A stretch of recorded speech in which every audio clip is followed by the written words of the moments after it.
tentang fund manager ya, yang paling aneh itu adalah fund manager tahu semuanya dan nggak pernah salah.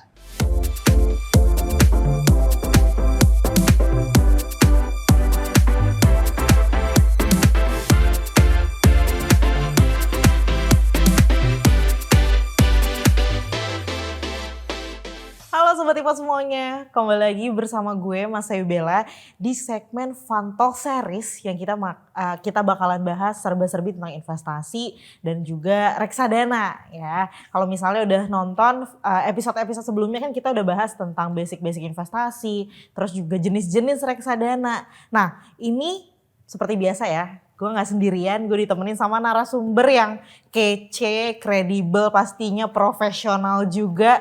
Mungkin juga ini salah satu manajer investasi favorit Sobat Ipot semuanya nih. Langsung kita kenalin aja narasumber kita hari ini, ada Mas Gama. Halo Mas. Halo. Sebelum mulai mungkin bisa kenalan dulu nih sama Sobat Ipot. Oke. Namanya siapa, kerjanya ngapain, dari mana? Oke. Silakan. Itu paling penting sih. Yes. Ya, halo semua Sobat Ipot, saya Gama Yuki Amanda, biasa dipanggil Gama. Fund manager fixed income dari Sukor Asset Management. Mungkin Sobat Ipot juga banyak kali yang punya reksadana Sukor kali ya. Harus lah ya, one of favorite tuh. Nah kalau misalnya teman-teman punya produk fixed income dari Sukor Invest Asset Management, ini safe-nya. Betul. Nah Mas Gama, kalau misal ngomongin profesi ini ya sebagai fund manager, karena kan banyak tuh yang mikir kayak fund manager investasi itu satu orang. Padahal sebenarnya kan manajer investasi ini satu perusahaan nih. Betul. Gitu kan. Nah sebenarnya tuh kalau misal ngomongin secara profesi Mas Gama sebagai fund manager itu sebenarnya apa sih gitu, dan apakah memang keputusan investasi ya udah dari Mas Gama aja atau gimana sebenarnya? Oke. Sebenarnya kalau misalkan kita lihat yang namanya fund manager itu dia tergabung di manajer investasi. Jadi fund manager itu nggak cuma satu orang, ada beberapa. Ada yang namanya fund manager equity, ada yang namanya fund manager fixed income. Nah itu tergabung semua di manajer investasi. Dan tugas kita itu adalah ngelola yang namanya portofolio. Portofolionya itu apa? Reksadana yang pastinya. Nah untuk reksadana yang kita kelola ini, kita pun memanagenya itu ada caranya tersendiri. Caranya itu gimana? Yang pasti pertama kita harus tahu yang namanya fundamentalnya, ya kan? Kita harus tahu yang namanya basicnya. Nah, kalau misalkan kita nggak tahu itu semua, kita nggak akan bisa ngelola portofolio ini. Gitu. Tujuannya apa? Tujuannya lagi adalah untuk memberikan return kepada nasabah-nasabah kita, which nasabah-nasabah di Ipot ini juga kan, gitu. Terus kalau misalkan ditanya keputusan investasinya itu dari siapa? Fund manager memang yang menentukan untuk keputusan investasinya. Cuma kita tetap ada diawasi. Kita based on perundang-undangan, diawasi sama OJK. Tapi fund manager sendiri untuk menentukan gimana cara kita ngelola portofolionya, itu juga ada komite investasinya. Iya. Gitu. Jadi nggak cuma berdasarkan keputusan satu orang aja gitu ya. Betul. Tapi mungkin apakah nanti Mas Gama milih, nanti dikonsultasikan istilahnya gitu. Betul. Ya. Sama tadi komite investasi juga. Gitu. Jadi kalau misalnya beli satu efek, katakanlah beli satu saham atau beli satu obligasi, itu nggak semerta-merta udah beli gitu kan. Betul. Jadi lumayan ketat tuh regulasinya. Lumayan ketat regulasinya, karena kan sebenarnya itu kita nggak bisa langsung beli semua efek, misalkan obligasi nih, semua emiten kita mau beli kita nggak bisa. Tetap ada emiten-emiten apa yang masuk ke universe-nya si perusahaan kita ini. Nah jadi ada kriterianya lagi yang harus kita lewati gitu. Jadi istilahnya juga harus ngikutin, gak hanya mungkin lihat ini efeknya prospeknya bagus gitu, tapi pertimbangannya lebih dari itu ternyata. Betul. Jadi kalau misal teman-teman ya, kalau misalnya beli saham atau beli ori misalnya gitu, asal beli aja, ternyata fund manager aja pertimbangannya banyak. Berarti kita juga harus kayak gitu. Itu loh Sobat Ipot. Tapi Mas, kalau misal ngomongin sebagai profesi nih kan, udah berapa lama sih di pasar modal? Di pasar modal udah sekitar 7 tahunan 7 tahun ya. Kalau anak sekolah udah masuk SD. Betul. SMP dong. Oh iya, SD 7 tahun ya. Oh iya 7 tahun. Udah masuk SD. Tapi apa sih yang dari pertama gitu katakanlah lulus kuliah, apakah emang rencananya pengen jadi fund manager, apa mungkin tadi mau jadi astronot gitu? Itu gimana tuh perjalanan? Mungkin bisa ceritain dulu ke Sobat Ipat. Oke, kalau misalkan ditanya waktu dulu sih belum kepikiran jadi fund manager. Oke. Terus awal mulanya tuh selesai kuliah kerja di custody. Oke. Nah, custody ini kan emang semua yang nyatet instruksi dari fund manager semua kan. Ya. Kita ngitung NAV-nya tiap hari, kita ngejalanin semua instruksi. Nah, di situ lama-lama mikir nih, wah ini kayaknya seru juga nih jadi fund manager nih. Terus kayak kita yang istilahnya kita yang making decision lah buat semuanya gitu. Terus one day dapat tawaran untuk pindah ke manajer investasi. Di situ yang saya mikir ya udahlah ini mungkin saatnya nih cobain sampai sekarang jadinya. Malah pengen banget jadi fund manager. Alhamdulillah tapi kesampaian ya gitu. Tapi kalau misalnya katakanlah kita sebagai pelaku pasar modal aja kan ada syarat-syarat tertentu gitu. Betul. Kan. Apalagi fund manager gitu yang memang harus bikin keputusan. Iya.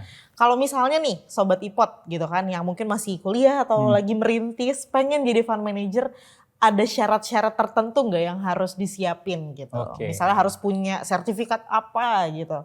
Itu gimana tuh Mas? Nah ini nih yang paling penting nih.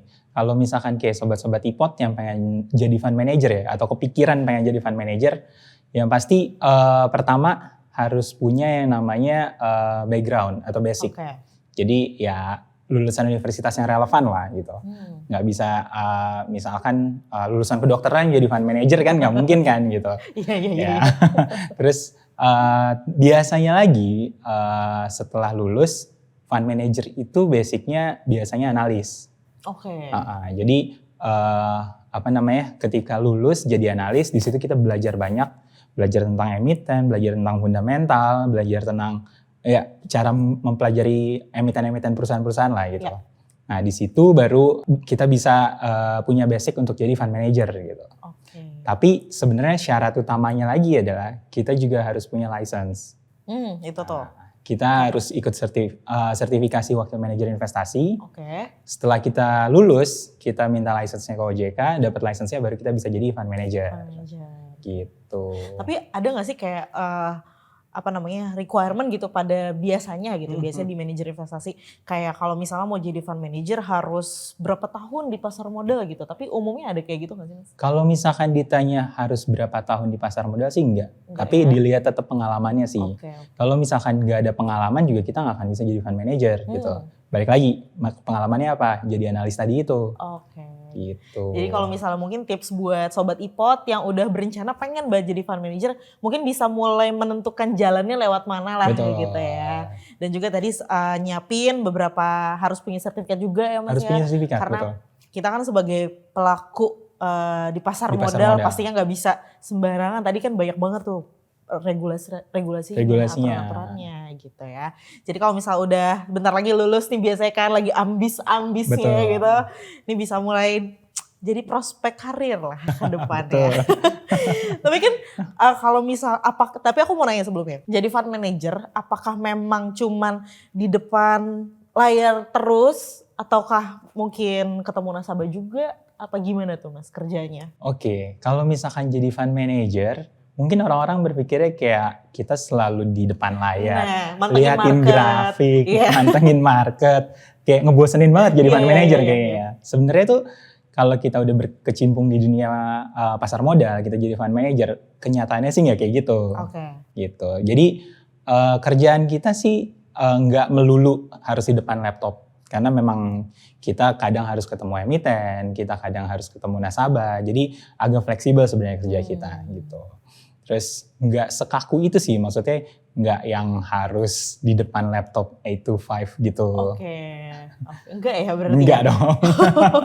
Aku pikir tuh kayak namanya ngelola uang orang gitu, nganalisin, udah dipilihin tuh bener-bener yang harus setiap detik depan market gitu, live trade gitu kan. Pusing juga kalau misalkan itu.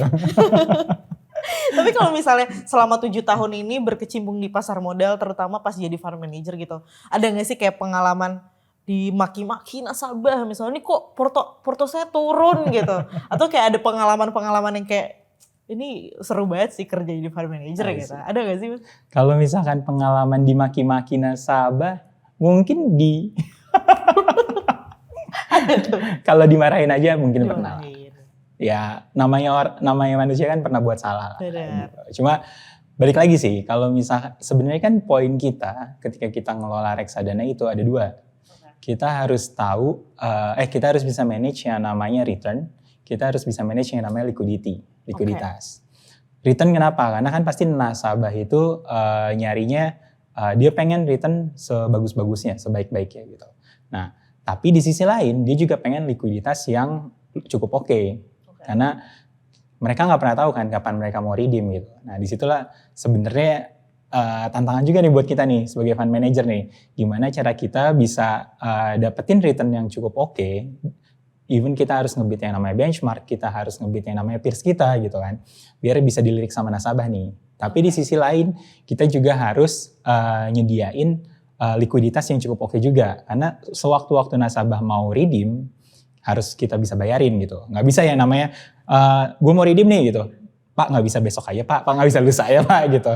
Itu nggak boleh. Minggu depan aja. Nggak bisa ya, harus nggak ya. boleh, itu harus. Oke. Gitu. Nah itu biasanya challenge kita adalah ya kita harus cari, apa sih yang harus kita cari? Kita harus cari yang namanya underlying yang ada di reksadana itu yang cukup berkualitas gitu. Mulai dari emiten-emiten yang bagus, yang kita lihat cukup liquid di market. Nah, itu yang biasanya cukup membantu untuk likuiditas kita. Gitu.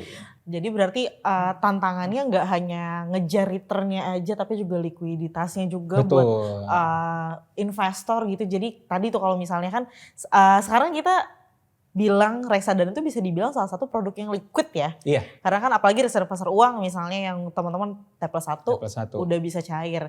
Ini kerjaannya Mas Gama harus ada uangnya ya. Betul, dan itu narik berapapun harus ada.